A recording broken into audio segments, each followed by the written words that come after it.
Hello and welcome back to our 2021 Hate Crime Awareness Campaign. And today we're meeting with members of Youth Action. And if there's anything that's vital to our future, it is our young people. So working on different diversity projects, promoting diversity and addressing hate crime is certainly one of the main goals Youth Action has today. So we're going to discuss some of the projects they're working on and how they're helping to make Northern Ireland's youth communities more united.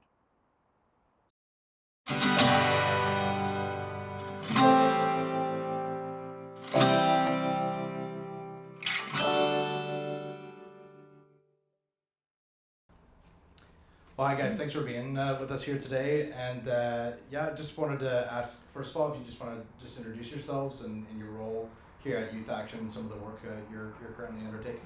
Yeah, no bother, Michael. Nice to see you today as well. So my name's Martin McMullan. I'm the Assistant Director for Youth Action Northern Ireland, so I coordinate the youth work programmes across the organisation. Colleague? I'm Maria Perkins and I have worked in Youth Action for the past 13 years.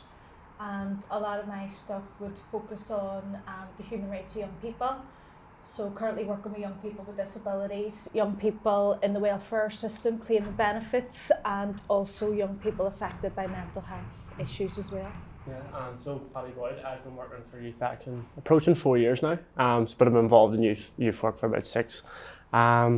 So primarily my team I'm focused on would be the peace team. I was originally involved with the employability and training unit, but now I'm more so involved with Martin's side of the work.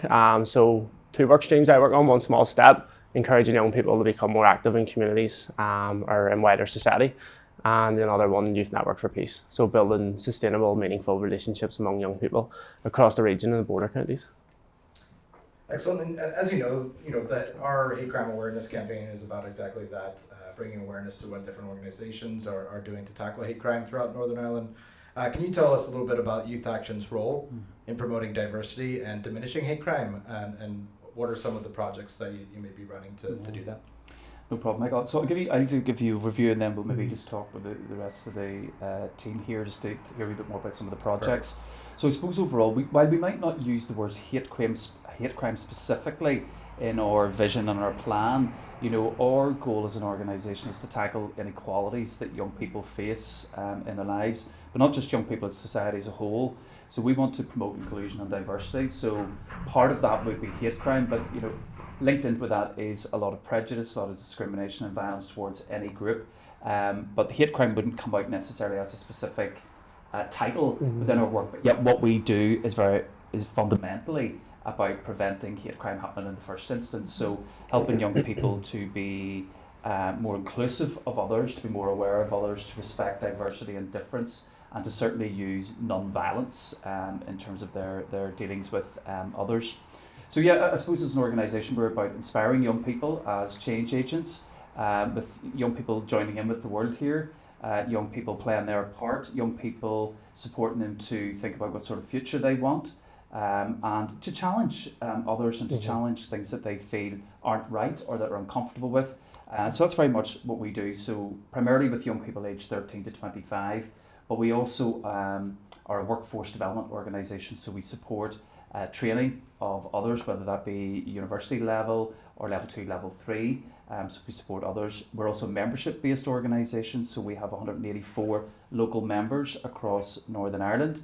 We're also a strategic organisation that works with partners across the island of Ireland. So our strategic partner in the Republic is Youth Work Ireland. But we also then pay attention to relations across East and West as well. So we're part of a 5 Nations network with Youth Cymru in Wales, UK Youth in England, and Youth Scotland as well. So as an organisation, we very much believe in partnership, working to move forward with our vision to make sure that young people are safe and can thrive and flourish in our society. Did you want to add to that, or talk about maybe some of the more the projects you're working on to promote diversity? I suppose in some of the work that we do, Michael, specific groups of young people that we would work with, so say for example in our employability project, which is called Get Set, a lot of those young people claiming benefits nearly just expect to be mistreated by the state system. Do you know what I mean? So there's nearly like this sort of passive acceptance that I won't be treated well, which we know is discrimination. Do you know what I mean? And as an organisation and as a project, we're really trying to help and encourage young people to first and foremost see that they have rights and they shouldn't expect to be treated like crap. Do you know, and that when they are treated badly, that they can do something about it, do you know. And again, that would be mirrored in our work with young people with disabilities, do you know. Again, they just accept that they're not going to fit in, and they feel sometimes that society sees them as the problem rather than society putting barriers in young people's way to progress. I think what you say there is really important, that young people see themselves, if something's been done to them, that it's not their fault, it's the fault lies somewhere else, you know, with people's attitudes or behaviours. So a lot of the time you're helping to pick up the pieces with the young people, Maria, I think, in your work as well. Yeah, no, just to reiterate what they were saying as well, like, not necessarily in my work do I say, right, we're going to tackle hate crime right now. It's more so about providing those spaces for young people. There's, like, say for example, in our Youth Network for Peace, we have dialogue forums. So young people will come, and the whole aim of that is for them is to have that space to share what their opinions are, but to also be in a conversation where they're learning other people's experiences, which when you look at hate crime and stuff, it's about understanding experiences of other people and ensuring that you don't sort of perpetrate something onto them and so it's negative, or it's going to cause some sort of negative outcome. And also maybe on the one small step stuff that we do as well, as much as it's focused on activism, a lot of the stuff we touch on are social issues, and obviously with that comes sort of issues affecting the LGBTQ plus community, or issues affecting Protestants and Catholics when it's a traditional conversation, or maybe some conversations around race and how people are experiencing, or people of different races than ourselves are experiencing life in Northern Ireland. So the one small step for me would probably be the most of my work that's geared towards sort of providing those spaces for young people to understand there's other people living in society, and let's build a society that's shared almost for people in other communities. And it's looking at, you know, I suppose everything sort of emanates from the society that we've all lived in, Michael. You know, during the conflict, it has been a very closed off society, not very open, very inward looking, for example. So there is a lot of hatred towards other groups of people, not that it's justifiable whatsoever, but people's haven't had that exposure to difference and have been very slow to open up to difference in this part of the world. So as youth workers and as a youth work charity, you know, we are very much about helping young people to see that difference is something to be welcomed and to embrace diversity.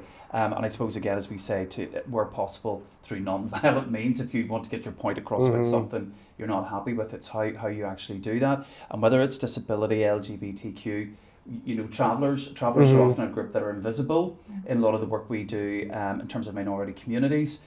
Like, for example, we're part of an All-Ireland collaborative partnership with Involve in the South and Youth Work Ireland and other organisations across Galway and Athlone. But where we work really hard to support traveller cultural identity and awareness to be respected in our society, and for people to stop this prejudice attitudes that they have towards the travelling community. And we know that there's a lot of hate crime towards that community in particular, but it is through partnership work, and you know, you can't do all this by yourself, so you have to partner with other organisations to really infiltrate at the root of the problem. And you touched about the importance of working in partnerships. Do you think the fact that, you know, you have these maybe long-lasting and strong partnerships across these islands, even by proxy, it helps obviously address hate crime, but to promote diversity just through the interacting with people from different places? Yeah, I mean, what we're founded upon is partnership working as an organisation, but the youth work sector as a whole, not just ourselves, that you can't survive as a charity anymore anyway, certainly without partnership working. But because we pay attention to the politics of Northern Ireland and where we are constitutionally in the Isles, we have to pay attention to the North-South relations and the East-West relations. So it's very important for us as part of our strategy and vision that we connect all those components together. But right at the core of who we are is about equality and inclusion, and making sure that people feel safe wherever they are, whether that be safe in school, safe on the way to school for young people, safe in their communities. Because when a young person feels that that they're unsafe, or that they are potentially the victim of some sort of incoming hatred or prejudice or potentially violence, I mean, that affects their whole life. Maria talks about mental health and well-being.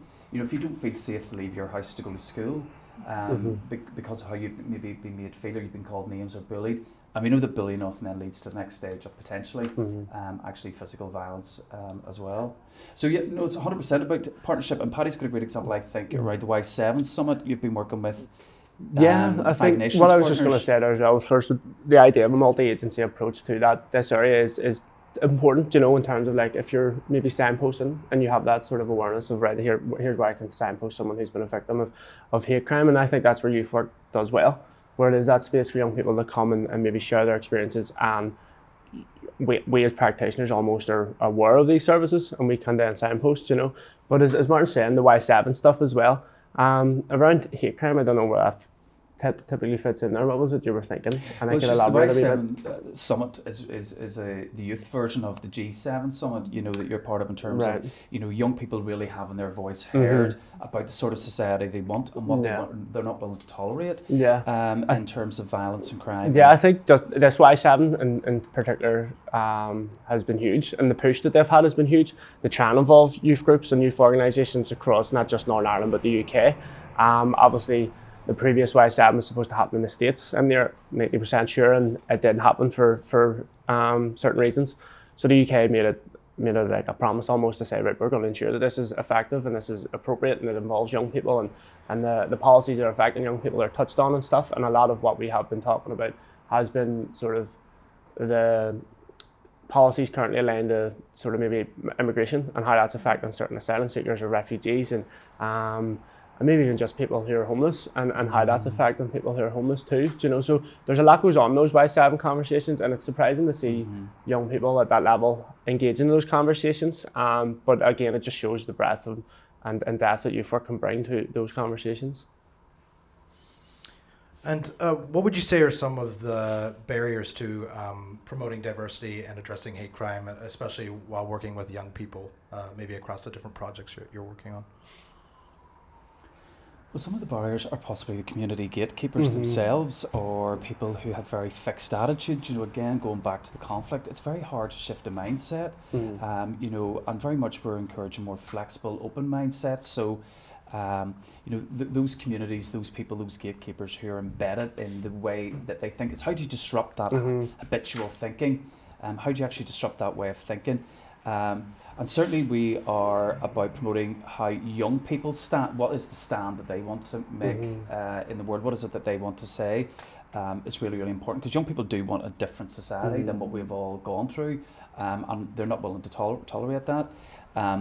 Again, I mean, I think it's mostly adults, I have to say, that we have to challenge, and that we support young people to be able not only to challenge one another, but to challenge adults, and particularly in the media and things that they hear and they see, and our political representatives, sometimes how they come across doesn't do an awful lot, Michael, to be fair, in terms of promoting a society which is more open and inclusive, when some of the remarks that comes out of their mouths would almost espouse hate crime. So young people definitely want a different type of society than what many adults present.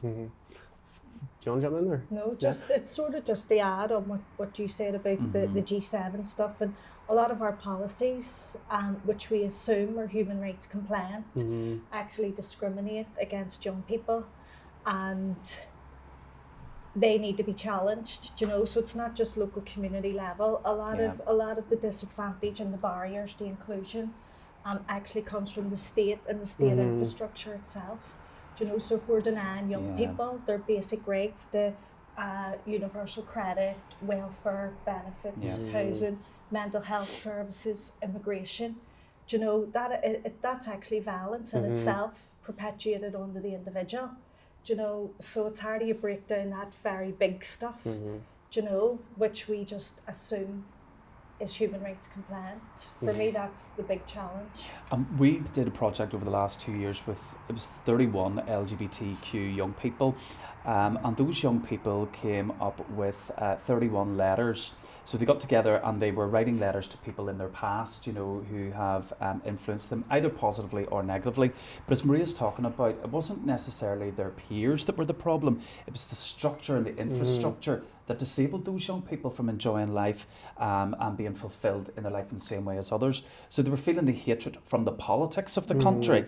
You know, that's where they were getting that, and that was affecting their self-esteem. Yes, then they were getting it from maybe the teachers within the school, or they were also getting it then from church leaders and the messages within the Bible. You know, it was all this, so it's coming at them at so many different angles, these spheres of influence that really impact on mental health and well-being. It's phenomenal where you're having to work upstream and downstream. So, you know, downstream where the problem has already happened. So you're helping those young people to believe that they are valuable and loved and can have their place in the world. But then you're trying to work upstream as well to friggin' dismantle this structure that is actually disabling young people. I think there's a lot in communities. it. There is a huge lot in it. And we've seen over the last year and a half with the demonstrations from the stuff happening across the water in the States, that like some things are systematic, you know, and it's how we unpack what's going on, whether it's in our educational system, whether it's in our healthcare system, how people access certain services, employment, you know, and it's that too, I think. And throwaway comments for me, I think that's one that I really struggle with, you know, on any issue, sexism in particular, you know, but it really, you know, you hear it and you see it everywhere. And it's almost like, let's just laugh it off, it's only a wee bit of fun, you know, that you have this attitude towards a woman who's blonde or whatever it would be that you might be saying. And it's as if then if you challenge it, that you've no sense of humour and going, wind your neck in. But it's those comments that kind of really perpetuate, I think, these things as if it's okay. Or comments about any group, you know, black, minority, ethnic, Asian, whatever. You know, these things that are just roll off the tongue. Those are the things that need to be challenged to go, actually, that's not okay. Or even if it's not okay, why is it that you're saying that? Where is it that you've heard that? What makes you think that it's okay? Can you think about that from the person's perspective who might be receiving that comment? So it's all that sort of stuff, Michael, I think. And it's really interesting, that stuff, because young people are actually generally very accepting of the binary stuff, the gender binary stuff. And it's actually the older generation who can't get their heads around it and just want to think in terms of male or female. You have to be one or the other. You know, there's nothing in between. So my experience is that young people are generally very open to this type of stuff for the most part. And for some of them, it's the first time that they've ever had these conversations. And this is the joy and the magic. We use the word magic because magic's here with us today. But the magic of youth work, it really is.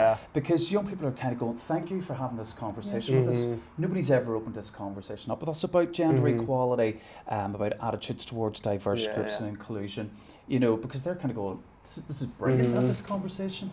And to think about the society that they want in 10, 15, 20 years' time. When we have asked that question to young people, when they do this poster design, like an art gallery of how they would like to see society in 10 or 20 years' time, it is all those words of equality, inclusion, acceptance, belonging. That's what young people are saying. So, and we need to believe them. I think that's a great segue into my last question here. And what the question is, what do you foresee are the challenges of the next decade for youth action, but also some of the things that you want to accomplish as an organization? It's probably a little bit about the intersectionality of all these issues. You know, so for example, at the moment, we're working with some diverse youth groups. So we'll use the terminology because the group have accepted it themselves, but black, minority, ethnic communities. We've set up like a community of practice that helps to coordinate youth work approaches in that diverse community of practice. But we've only had 3 meetings or so, say for example, and it's really to help and support integration, more acceptance of diverse groups across our society. But once you start to get into it, it becomes an intersectionality of multiple issues and multiple groups within one community of practice. So there's an assumption because you're Islamic and you're in this group that you will naturally get on with people from the Romanian community, Polish community, wherever. That, you know, they're not one homogenous group together. So there's something about breaking it all down for me. And all these common denominators are brought together, like through things like you have talked about, Paddy, about like poverty, prejudice. These are the things that unite people around one common cause. So for me, there's something about that challenge, how do we move forward on common causes, but also pay attention to the bespoke differences and diversity of each context, of each group? I love that, Martin, because in the face-to-face group, all young people with disabilities, and basically what they had been doing, one of them wrote a letter, and basically in the letter he wrote, I'm looking to my brothers and sisters in the LGBTQ movement, and he very much sees that they're leading the way in terms of rights and policy change and acceptance and attitudes and all of that. And basically they want to sort of ride on the tail of it. You know, if society is more accepting of one part, he very much believes that it will become more accepting of others. Great, you know? great. Love that as well. And then again, who's to assume that just because young people have a disability, they won't be gay, you know, they won't be Irish language activists, you know, all of that type of stuff. So yeah, I love the intersectionality stuff. And that's certainly a lot of the work, I know Michael here knows as well, that we've been doing with community dialogue, is that intersectionality of, you know, say for example, looking at, you know, faith and the churches in line with your LGBTQ identity. And there are very different narratives, very different stories coming out there. So not everybody from the LGBTQ community has had a negative experience in the church and the wider church family. So it's kind of having those narratives in places for counter narratives as well. I think the biggest challenge is the violent culture that kind of permeates our society in Northern Ireland, whether it be in the homestead, you know, in terms of domestic violence or just, you know, street violence. It's almost as if we have a long way to go to kind of dismantle that and really disrupt that as a norm and being a habit. Because if we're really going to tackle hate crime, it's about attitudes, but it's about behaviours as well. And again, I think it's important that we're working upstream at policy level, preventative places, you know, and early interventions, but also, you know, not to forget that people have suffered at the hands of others in terms of hate crime as well, and we need to be able to pick them up and help them to stand tall once again, you know, so yeah. I think it's challenging times because all we hear is about the doom and gloom, what's coming. You know, for our young people, there's going to be no employment. There's going to be no money for all of this mental health services that young people are really going to need, and creating this sort of blue sky society. You know, no money, no nothing. It's going to be doom and gloom for the next 10, 20 years. And when things look bleak and gloomy, I think sometimes the only person that you can look at is your neighbour. And sometimes if you perceive that your neighbour has more than you, then your eyes are fixed there rather than at the bigger picture stuff, you know. So I think in some ways we need to be very cognizant of looking after each other, but also again just challenging this belief there's no money, there's no hope, because actually I believe that you know, there's chances for resistance, and actually some of the change that we have been dying for years, I think that the time and we need to, I think, Maria, as well, support young people to be more visible as these champions of change and who speak out, you know, and the more that we do that, the more like that becomes like contagious, you know, for other young people to go, oh my God, wow, look how they stood up to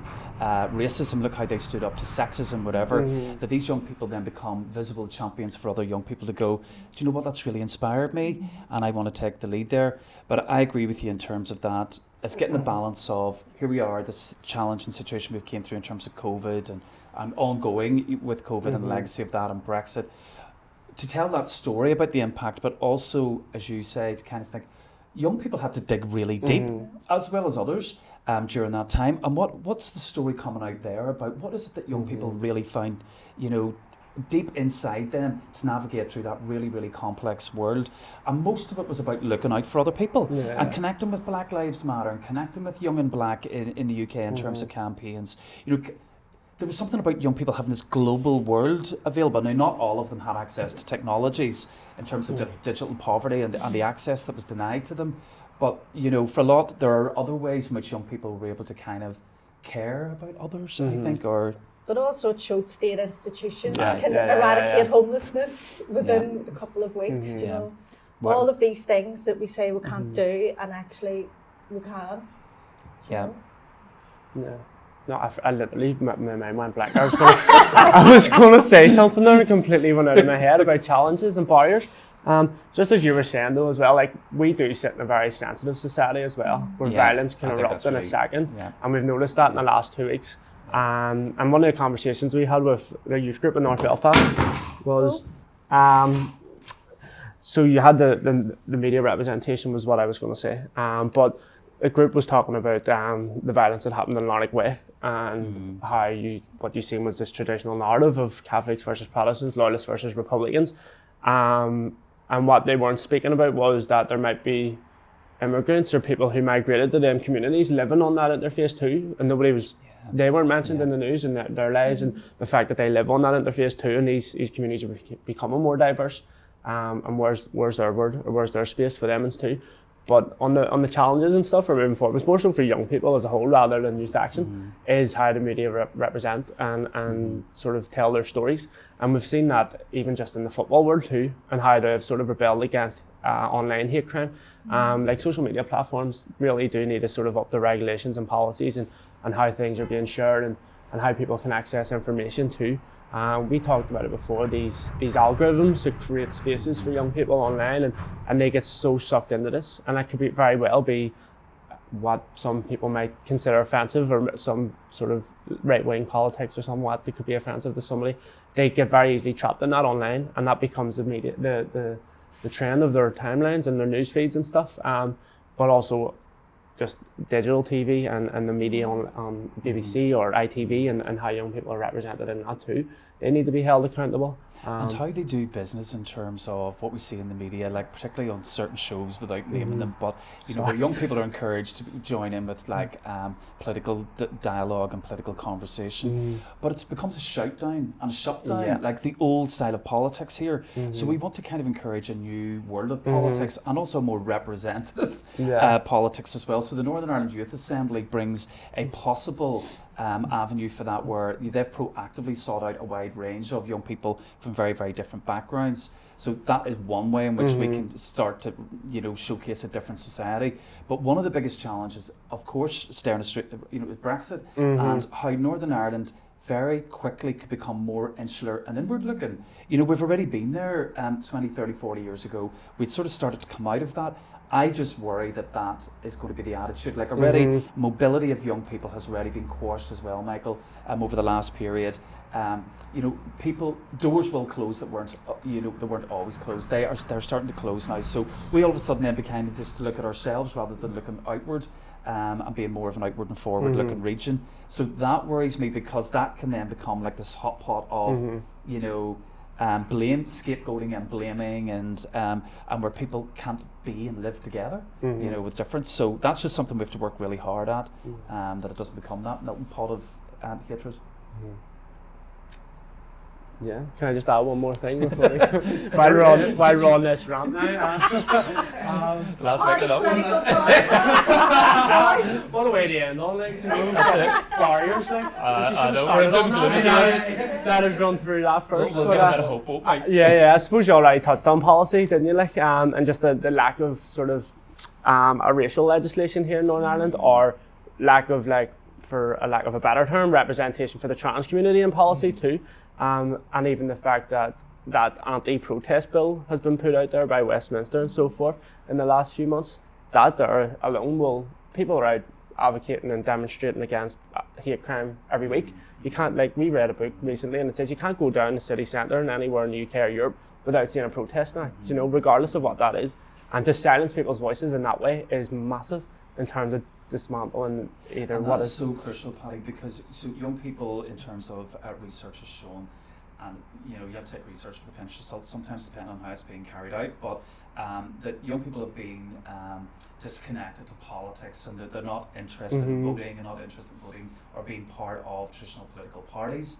So if you accept that, you might go then, so young people are apathetic and don't care, but that's not the case at all.